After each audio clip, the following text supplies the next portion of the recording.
ये जीरोवा पे तो हमारो मन नहीं खेला का क्या कर। हाँ हमू जी से आपके देख रहे मन तो जैसे हमारे दिल में गुदगुदी होस रहा है। अरे का कही जी एकदम ऐसा तो मन करत न। का हो चाचा, का हाल बा? काम पर ना चल बा? ठीक बा बैठो बचवा। काम पर नहीं चल के? आ ना हो या जे अब तना चल किया के देखे अच्छा, आज हित गना होतन का? हां यही से चलो कने ठीक के है। आज छुट्टी कले ही ठीक ना चलो। बैठा नहीं हमके जात नहीं काम पर। काम पर जे बजा। कहो चाचा कहाँ से आवत न जा? अरे बचवा उ बकलोलगंज से आवत न जा। हाँ बहुत दूर बा उ तो। आ चल का करे के बा हो। चलो ठीक बाटे, तब हम चलत नहीं काम पर। जा तोरो के लेटे होता ना। हाँ। जा बाबू हाँ ये हो। हाँ हो बचवा ये ना अरे हो। बाबू बड़ा नीक लागत हो हमारे ससुर के घर बड़ा बढ़िया बा। बढ़िया। हाँ हो अरे बाबू। तो पैसा न लेवे के बा। हाँ हाँ अरे बाबू देखो हमारा मेरे को ठीक भी है ना। अरे पूछो मत, अति सुंदर एकदम अरे बाबू सुंदर। अरे हमारे बाबू अरे बेटा अरे धारावा तू गंगा पवार के न पौले वाला। हाँ हाँ तब अरे का बाबू लागत है मेरे को ठीक भी हो। तो हमारा बाबू बाबू ये इतना बढ़िया सुंदर हमारे ससुर का घर बाबा लागत है मेरे को सुंदर है। पतला हाँ बाबू। ओकर बाबू खूब बड़का गिरहस्त हुआ। हाँ बाबू तब हाँ 10 बीघा खेती करे ना। अच्छा, ये बाबू। आ कुछ धान बेच बेच ना ई कुल घर दुआर बनौले हुआ। हाँ आ हेई तर चो नहीं पर हेतर हेतर ना तो जान तर कहीं कोट जे बियाह हवा ना तो हो जे जी परेशान। अति बाबू अच्छा ये बताओ कुछ दिवा दे बना हाँ? ए बाबू कुछ नहीं। और ये अच्छा, तो कुछ पेटी नहीं ओटी हो। पहिन लेले रहते पैटवा सड़क जे ओई लड़की देखे में तो। ए बाबू बियाह के दिन हम पहले ना। हाँ चल ठीक। हाँ बियाह के दिन हाँ। बाबू बानी जी बानी जा। हाजी भाई जी आगे निकाल। हाँ हाँ आई रउआ के आई। रुकी हमारा तानी। अच्छा भाई जी हां जी आई आई आई। ये बाबू आई जा प्रणाम बा प्रणाम बा। प्रणाम प्रणाम प्रणाम। आई आई आई भाई जी चले। चली आई आई। ए बाबू अरे का अरे बचवा अरे चल बाबू। चल चल। अरे रुको हमारो को धीरे धीरे हमारो के तलियो ले चलता देखी कि आज मेरे के अरे तू इज्जतिया ले लेबे तोर हो ससुर ना। बाबू हाँ बड़ा लागत तो वैसे नहीं लड़के भी और हई करधनवा में लगा ले रे। चल बाबू अब ना गिरी। हम ना सर के आई रहुआ बैठी है पर ठीक बा भाई जी। बैठी। ए बचिया अरे पानी लिया बा हो। आ गई ना ससुर जी तार। ए भाई जी बोली एक क्या है लड़की देखा न दे। ए बाबू ओरी तो ई का करत रे हेतर हेतर। अरे बाबू का करबो बेटवा बियाहवा का दिनवा न पहिन ओरी तने कैसे लपेट ले ना तो मेहरुआ आई ना। आ देख पनिया उनिया लेके तो सर्कल देखी तो भाग जे से ना अच्छा दियावा हो तो। अच्छा अब ना सर के बाबू गाड़ी लेवे के बा। धैले भाई अच्छा हाँ गाड़ी लेवे के बा। हाँ बाबू गाड़ी एगो हाँ हाँ भाई जी आई है पर बैठी बैठे दी बबुआ के उठी। हाँ? आई है पर आप बैठी। बबुआ के बैठे हाँ दे। बैठे दी। पनिया मंगाई जल्दी हाँ पानी तो मंगौनी है मंगाई। और कुछ बताई कुछ दिक्कत है ना बढ़िया से। बढ़िया से। तो सो क बीघा खेती भई रहला। अरे 15 बीघा भई रहल तो 10 बीघा पाट गई। पाट गइल बा। 5 बीघा है अभी बाकी बाटे। चले ठीक।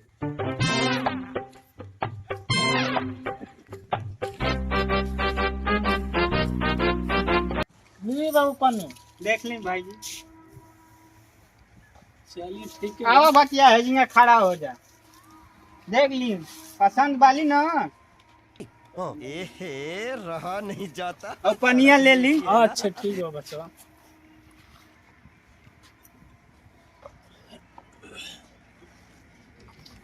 एहे रहा नहीं जाता।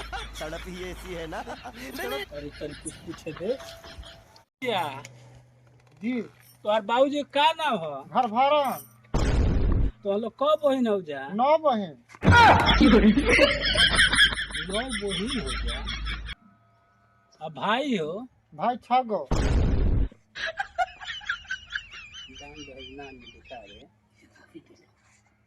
मिला के अरे नौ ओकर लड़की वाली से गड़ी कैसे भी दिखा दे। ए बचिया जी तो पढ़ाई लिखाई कर ले हा जी पढ़ रहे हैं कर ले कौआ कला पढ़त रहनी कलमी हेरा गेल के छोड़ दहनी कलमे हेरा गेल तो छोड़ देलू। हाँ बड़ा भीड़ होत रहे स्कूल में।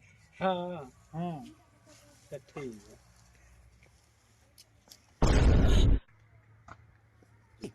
एहे रहा नहीं जाता, तड़प ही ऐसी है ना। नहीं, नहीं।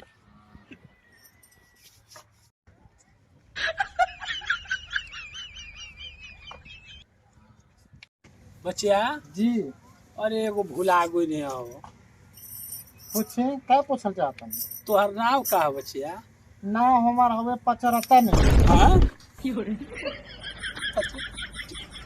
अरे 5 रतन कभी है। ठीक बा बाबू गड़िया कौन से कब दी बदल लड़की ठीक बतिया तू जा बचिया घरे जा। ठीक है जाता नहीं। ए बाबू आई भाईजी बोली का कह तनी। देखी लड़की तो 16 गो में लड़की भी है। ठीक बा नु। हाँ 10 गो में ना 16 गो में लड़की तब भी है। बात आगे बढ़ो। हाँ बोली का कह तनी। लेन देन का करब? अरे उहे हम पूछतनी का कह तनी आगे बोली का ले का दे। हम जितना मांगब दे दे। अरे ठीक बा हम के जानल फर्ज बनो। ए भाईजी बोली हमके ढेर ना चाहे हाँ खाली हमरा के दे 2 लाख रुपया अंगूठी सिकड़ी ठीक और आ एगो लइकवा को हत बुल्लट अच्छा। आ समधी के जब मारो खोलाई होई तो एगो मारुति दे दे हमरा के। ए भाईजी उतना पैसा हमारा पास नहीं थे। उतना पैसा नहीं है ना तब बियाह हमसे ना होई। नहीं नहीं सुनी 1 लाख रुपया दे दे ही ये तने कर सकीला। अरे भाईजी हमर है जरला बन के ये कही गो लइका ह आ कहतन कि इतना ना देब तो हमर कैसे बियाह करब? नहीं नहीं रुकी रुकी। बाबू बाबू हो लड़किया चिल्लात है। रुक जा अब तनी।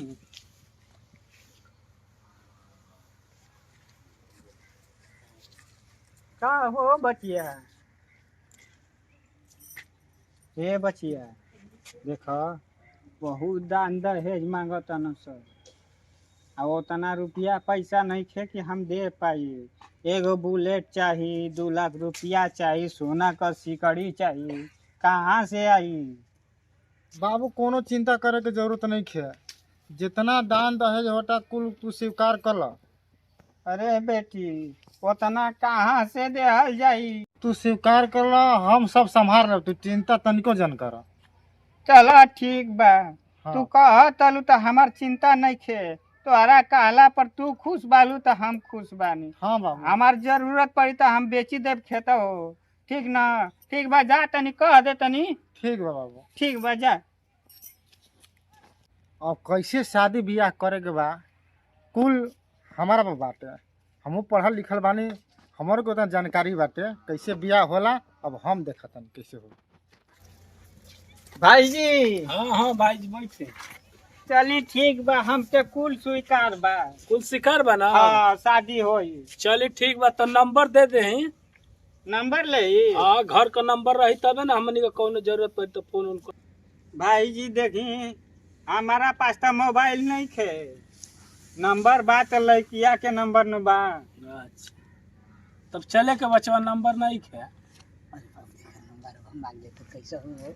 तो द तोहर मोबाइल ए भाईजी बोली कहने के है लइकवा का नंबर है घड़ी जुग जमाना उहे चलत बा। अच्छा यही में लड़किया का नंबर बा सेव चाहिए। कर दे यहाँ। चली ठीक बा ले इहे नंबर है। ले बचवा ठीक ना? हाँ लेकिन ऐसा न बतिये है कि बियाह कट जाओ ठीक चली ना? चली तब भाईजी चली। ठीक बा भाईजी तेजे ले हमनी के चलत जा। चली ठीक बा फोन ऑन करत रह। ठीक ठीक ठीक लड़किया बात करा दी हमारा ले। ठीक बा ठीक बा भाईजी। चली। चला बड़ा खुश रहे खुश रहे। और कोनी हना की बांध ले। बाबू बेटा खरीदाई भी हवा कर दी थी तभी ना लगी। हाँ तिलका मिली, पैसों मिली, गाड़ियों मिली, कुल हाँ सब बाबू ठीक बा। हाँ बोली। अरे ठीक बाड़ू ना। हाँ जी, आप ठीक बानी ना? अरे एकदम न ठीक बानी। हाँ तब और कुल समाचार सुनाओ। आज दादा नंबर लेट कहत ना फोन करत देरी। अरे जे नंबर ले ते बुझा त घर पहुंचते फोन कर दिने का। का कहियो तोहरा के तो देखले के बाद हमर जाना तो तरवा करे जेबे नहीं पड़ जाई। देखब करेजा मत डाला बिया अभी बहुत देर दिन बा। अब तोहरा बिना रह नहीं खे जात हमरा। हाँ हाँ। कहिया बारात लेके आओ तनी? अरे कहिया हम बतलाई बाबू दिनवा धरी हो तभी ना हो। हेलो, ये जीरोवा पे तो हमारो मन नहीं खेल लागत, क्या कर हाँ हाँ हमू जी से आपके देखले मन तो जैसे हमारे दिल में गुदगुदी होत रहा था। अरे का कही एकदम ऐसा तो मन करत न। हाँ अब ठीक बानी ना? अरे एकदम में हम ठीक बनी। तुम्हारे वजह हमरा के इतना लागत मिठाई लिया ना कि अब का हम बतलाई। हेलो सुनो तनी। हाँ जी बोला। अब आपसे हमार बियाह होई ना? अरे ई का कह देलू हो? ई का कह जानी चदिन बतिए तदिन बतिए आपके बाबूजी इतना दहेज मांगत तनी, कहत 2 लाख रुपया, 4 चक्का गाड़ी, मोटरसाइकिल, ई कुल बताई गहना गुठे कुल कहाँ से हम देहल पाई? सुनो देखो हमार बाबूजी ने कहला हो दहेज के बारे में। हम नहीं खिलो तोहरा से कहले 1 रुपया हम लेब ना, लेकिन बियाह तोहरे से होई ई समझ लिह। हाँ रबक सुनात नहीं कि हम कहत ना शादी ना होई त ना होई। अरे ई कैसे तू कहत उमर देते ने कि ना होई त ना होई। हम कह देलू ना कि हम 1 रुपया गाड़ी घोड़ा सोना सुकड़ी कुछ ना लेब, लेकिन तोहरे से बियाह होई हमार। ढेर बियाह था दांत नहीं पड़ रहे बने तो अपन बाबूजी के भेज के बात करा दी। अरे हम बात कर ले भाई, काहे घबरा तरू। बात कर रखी फोन रखी। देखो अगर जो तोहरा से हमारे से बियाह ना हुई ना तो ई समझ लो कि हम फसरी लगा के मर जाएब। हाँ समझ लो। हाँ ऐसा मत करी जी, फसरी का लगा के बाटे। अपन बाबू से बात करा के अपन भेज दी, बात बियाह होई ना। अरे भाई हम कह देना, हम अपन बाबू के समझा ले, कह दे कि दान दहेज ना चाहिए, लेकिन हमारे के लड़किया उहे चाहिए, हम ओकरे से बियाह करब। अब हम कुछ नहीं रोवा के समझावा गधा चरावल बराबर बाटे। तनी ना कुल चीज हम कह देले हैं, अब कुछ करे के हमके बाकी नहीं खे रह गइल। हाँ अब खाली लड़का के सुपारी सेट सोचत तनी कि बनवा दे, अब बनवा देते अपन। अरे बाबू बाबू हाँ देखो बियाह करबे कर, अभी समझ लो, हम मानब ना। अरे तो आखिर का बात हो गइल? अरे बात का हो, तू दान दहेज के बात कह गल हो, अगर या दान दहेज उ ना मिली हम बियाह करबे करब, हम मानब ना। अरे दान दहेज के उसो कर ले बा, हम कुछ चीज को देले बानी। अरे तो कह देले बड़ न का लड़किया कहत रहलिया का कुछ? हाँ हमारे से बात भइल हवे तो उ कहत ली कि सुने हमारा दान दहेज कुछ नहीं खे। हाँ। बियाह करे के बाद तो करी न तो मत करी। तो ई बताओ कि हम बियाह ना करी। अरे तो दान दहेज ना दे तो बियाह का करबे? अरे ना बाबू देखो हम साफ साफ बतावो तनी, हाँ। दान दहेज मिली या चाहे ना मिली, हाँ। हम बियाह वो करे ले करब न तो फंसरी लगा के मर जेबी, चाहे जहर खा के मर जेबी। जही। हाँ अरे तू ऐसा हमारा कोख में जन्म ले ले कि अपना बाप का बात ना तू मान सकेलस? ना एकदम ना मानब। आजकल का जानत ल न जुग जमाना कैसन चलता। जे हारेला ना वो अपने से हारेला, दूसरा से ना। ई बताओ कि रंडी का नाच आ 16 सिंगार आ पूरा एकदम 10 गोले बांस ई कुल कोइले बनी, कुल हमर डाड़ करबे कारे साला? अरे डाल होको या चाहे कुछ होको, दान दहेज उ कहली हो कि ना हमारा पास नहीं है जोगाड़, हम ना दे पाई तो बियाह ना होई। हम कोनी है कि बियाह तोरा से हो। यार देखो बाबू तोहर गोड़ लागत नहीं कि बियाह हमार होके तो दान दहेज हमके ना चाहिए, कुछ ना चाहिए हमके। तो उ कुल कहाँ ले खर्चवा आई रे? ए बाबू देखो तो तोहरे ना हम लइका हई, बताओ कि तोहर लइका ना हई तो हम कहाँ कहते नहीं कि तू हमार लइका ना, तो तू ना मनबे ना? ना हम ना मानो। तोरा के एकदम गड़ गइल बिया। हाँ बाबू एकदम बढ़िया तो बिया। जो जब दान दहेज ना दिया सो ना तो कहीं मंदिर में बियाह को लिए हम कुल बार बयाना फेर देते नहीं। जो साला कहीं के तू अपना मन का भइल वालो जा तू बियाह के धमकी देतल हम बियाह तो करबे करम दान दहेज मिले या चाहे ना मिले